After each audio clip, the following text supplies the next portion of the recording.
Hello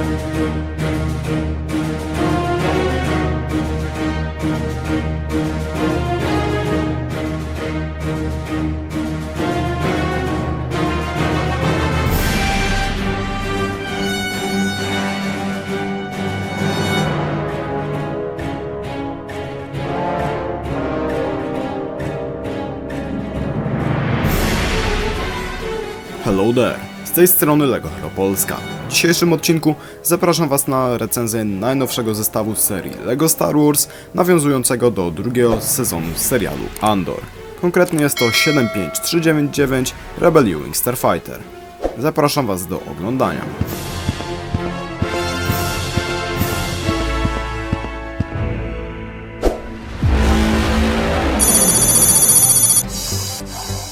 Jak na taki w miarę duży zestaw dostajemy całkiem zgrabne pudełko. Mamy tutaj logo LEGO Star Wars, numer katalogowy, nazwę zestawu oraz informację, że secik ten zawiera 594 elementy. Mamy też nową grafikę pod zestawy z drugiego sezonu Andora.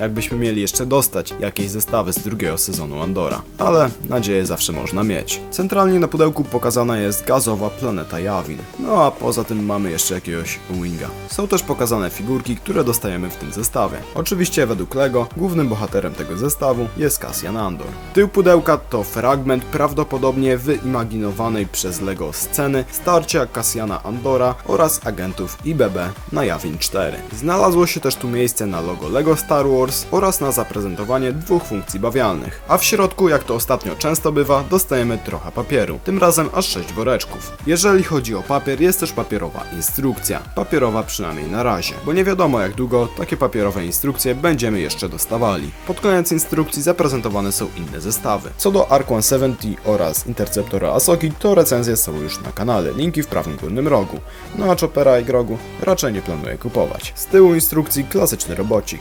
Nie wspomniałem jeszcze o naklejkach, ale na szczęście nie ma ich jakoś strasznie dużo.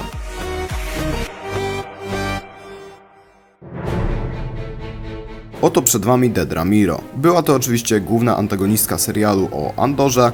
Jeśli ktoś jej nie kojarzy, to była inspektorem BBI pracującym dla Imperium Galaktycznego. Tak właściwie większość wydarzeń pokazanych z perspektywy Imperium, które pojawiły się w serialu, były oparte na właśnie śledztwie Dedry Meero dotyczącym znalezienia Cassiana Andora. Zacznijmy jak zwykle od broni. No i cóż, tak jak to zazwyczaj bywa, nie bardzo jest co o niej dużo gadać, no bo zwykły, klasyczny pistolet blasterowy.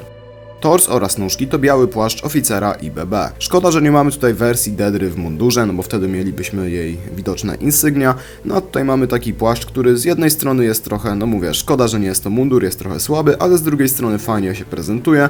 No i możemy też go wykorzystać teoretycznie do purystów i jakichś innych oficerów Imperium, na przykład majora Partagaza, no bo on też nosił taki sam płaszcz. Before we go in. Jeśli miałbym się do czegoś tutaj przyczepić, no to nie do braku nadrukowanych rączek, no bo nie bardzo byłoby co tu nadrukować, ale do nóżek. Według mnie powinny być to po prostu czarno-białe dual moldy.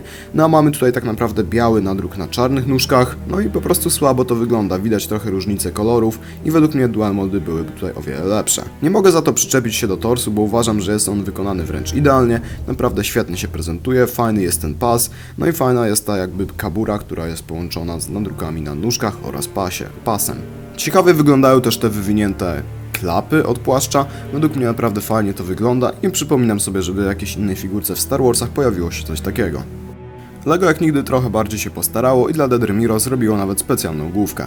No i uważam, że jest ona naprawdę całkiem dobrze odwzorowana. Ta bardziej spokojna według mnie po prostu prawie że idealnie ilustruje tą wykrzywioną twarz Dedry Meero z co drugiego dosłownie odcinka Andora i według mnie jest naprawdę świetna. Druga zresztą też jest w sumie spoko, ta jest bardziej agresywna, no i myślę, że ta twarz jest najbardziej jak na plus. We need what's in the ground, and when we're done, there won't be much left to call home. Jakby LEGO wydało zwykłą Dedramiro w mundurze, no to otrzymałaby ona pewnie taki sam mod włosów jak Padme Amidala. No a tutaj zaskoczenie, no bo mamy wersję w płaszczu, a Dedramiro w płaszczu nosiła czapkę. No i właśnie, każdy się spodziewał zwykłej czapki, bez włosów. A tu proszę, takie zaskoczenie. Dostajemy do tej minifigurki specjalny mold czapki połączonej z włosami, no i według mnie świetnie się to prezentuje. Mam nadzieję, że LEGO teraz już do większości oficerów Imperium będzie właśnie robiło czapki z włosami, bo naprawdę dobrze im to wyszło. Z tego co mi się wydaje, coś takiego, czyli połączenie czapki z włosami, pojawiło się w Star Warsach tylko raz u minifigurki Jyn Erso, ale możecie mnie poprawić. Wspomniałem wcześniej, że Dedra jest w swoim charakterystycznym płaszczu, a nie mundurze oficera, inspektora IBB. Ale figurkę w mundurze oficera IBB dostaliśmy już kiedyś w LEGO. Konkretnie był to już legendarny pułkownik Yularen. Naprawdę jest to świetna minifigurka, z tego co pamiętam pojawił się on tylko w jednym polibagu, no i naprawdę teraz jest to dosyć droga figurka. Jak widzicie, ja swojego Yularena wyposażyłem jeszcze w takiej nóżki z nadrukowanym pasem, według mnie naprawdę świetnie on uzupełnia po prostu jego tors. Oprócz Dedramiro w zestawie z formacji IBB dostajemy jeszcze taktycznego agenta. Tak naprawdę wiemy o nich trochę niewiele, no bo pojawili się tylko w ostatnich odcinkach serialu. Można domyślać się po tym, co robili w serialu, że były to pewnego rodzaju jednostki uderzeniowe, specjalnie działające na polecenie Biura Bezpieczeństwa Imperium. A sama minifigurka wyposażona jest w klasyczny pistolet blasterowy, no w sumie w klasyczny blaster, nie pistolet blasterowy, oraz taką oto szarą tarczę. Ma to w sumie nawet sens, no bo we współczesnych czasach tego typu jednostki prewencyjne również są wyposażane właśnie w tarczę. Tors oraz nóżki to rewelacyjnie nadrukowana zbroja. Tutaj nie mogę się już za bardzo do czegokolwiek przyczepić, no bo mamy tutaj czarny kolor nadrukowany na białym, a nie na odwrót, więc wygląda to naprawdę dobrze.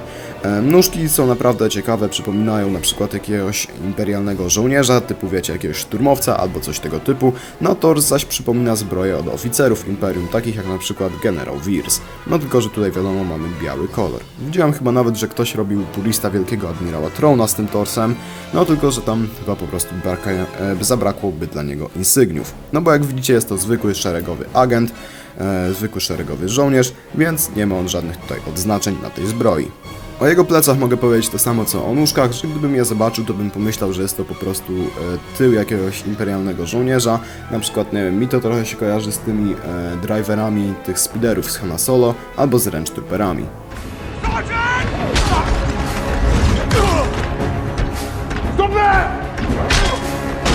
Mówiłem, że z Dedrą Miro postarali się, ponieważ dali jej specjalną główkę oraz specjalny mod czapki z włosami. No to tutaj mamy już powrót do normalności, ponieważ główka jest to jedna z najbardziej basicowych w ogóle główek, jakie mamy w LEGO. Naprawdę pojawia się strasznie często. No i czapeczka to samo, no niestety tutaj już nie mamy włosów. Jest to zwykła imperialna czapeczka.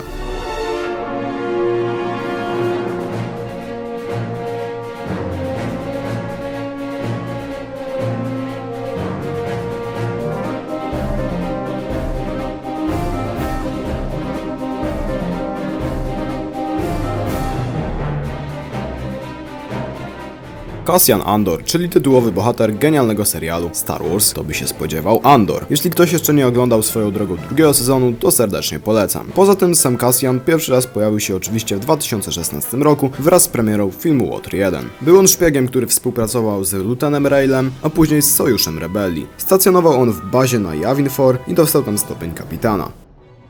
Jak widzicie, minifigurka jako broń dostaje taki oto siwy w sumie szary pistolet, blaster.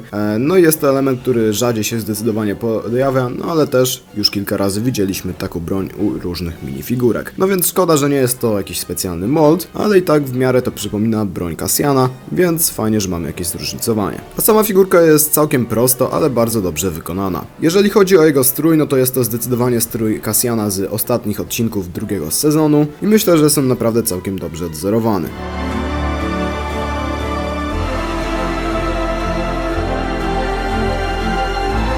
Jeżeli chodzi o nóżki, no to tu nie mamy nic jakoś za bardzo innowacyjnego, po prostu są to zwykłe brązowe spodnie z brązowym pasem oraz srebrną klamrą. No fajne są te nadruki takich jakby kieszeni, to fajnie wygląda. No i poza tym tors to szara koszula i na to jest jeszcze założony brązowy bezrękawnik. Na nim możemy też zobaczyć jakieś drobne szczegóły, z tego co mi się wydaje są to jakieś insygnia oraz jakaś amunicja. Zarost oraz włosy Cassiana przypominają już tego Andora, którego widzieliśmy w filmie Łotr 1. No tylko, że ta główka różni się od poprzedniej wersji tym, że mamy tu zmieniony kolor skóry, no bo te wersje z serialu mają trochę ciemniejszy kolor skóry niż te poprzednie. Taka ciekawostka. No i jeśli chodzi o nadruki, to myślę, że są one bardzo dobrze wykonane i przypominają zdecydowanie Cassiana. A, i chyba nie wspomniałem o tym, że minifigurka ma nadrukowane dwie twarze.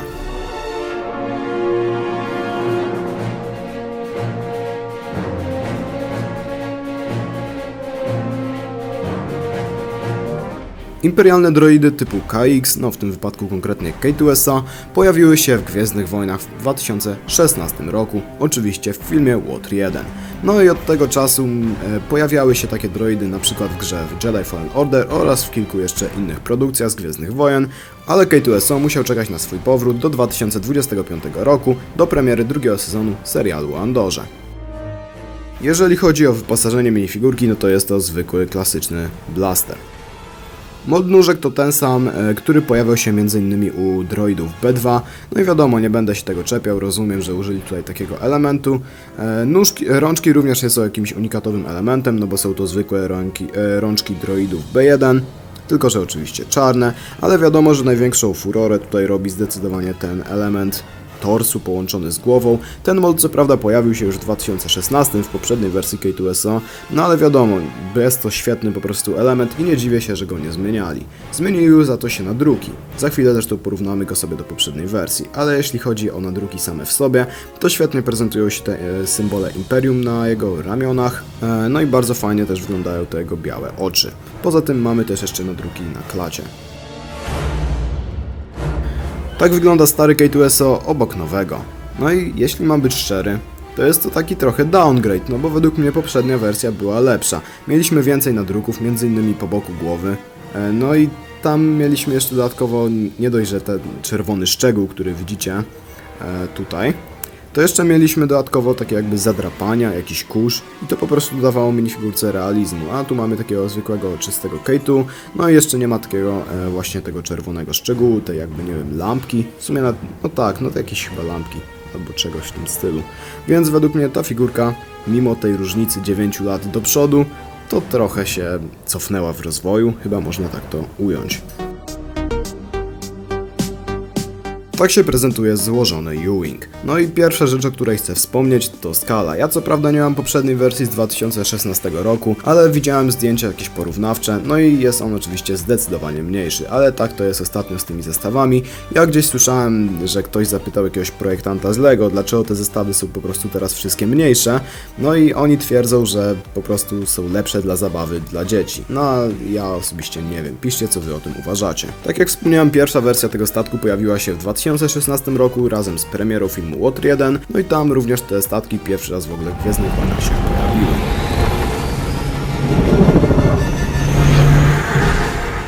Dobra, zaczniemy od dołu. Mamy tutaj taką jakby klapę, no i fajne jest tutaj zastosowanie tych elementów przezroczystych, dzięki czemu wygląda to jakbyśmy mieli szyby. No i oczywiście możemy to otworzyć. Po otwarciu obydwu tych klap wygląda to mniej więcej tak. No i w teorii wygląda to na miejsce dla minifigurki, no i w teorii możemy ją tam umieścić, ale będzie to wyglądało według mnie trochę śmiesznie, no bo nasz Cassian albo K2 będą musieli tam po prostu leżeć, więc według mnie niby mamy tutaj miejsce dla minifigurek, ale trochę nie do końca, szczególnie, że były to statki transportowe, więc latały w nich, nie wiem, oddziały żołnierzy rebelii, no a tutaj nawet nie zmieścimy dwóch minifigurek. Warto za to wspomnieć o uchwytach na broń.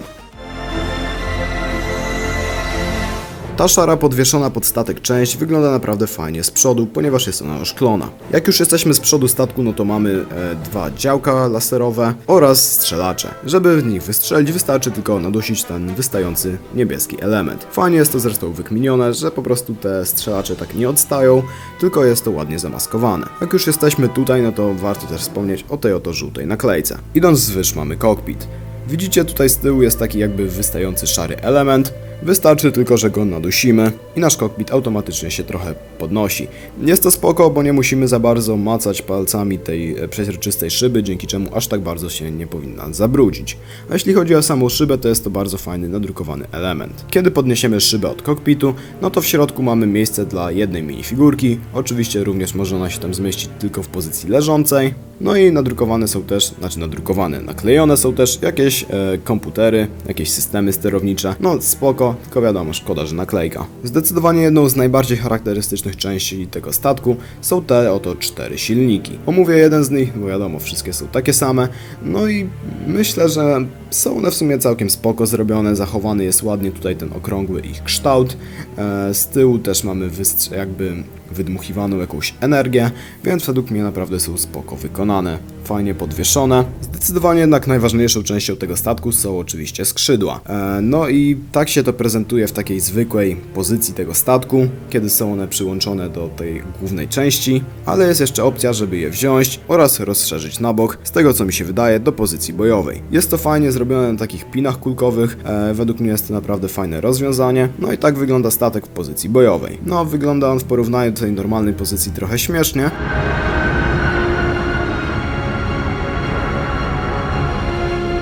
Ale fajnie jednak, że zadbano o taką funkcję. Tu jeszcze rzut oka na statek od tyłu, a tutaj jeszcze raz od przodu.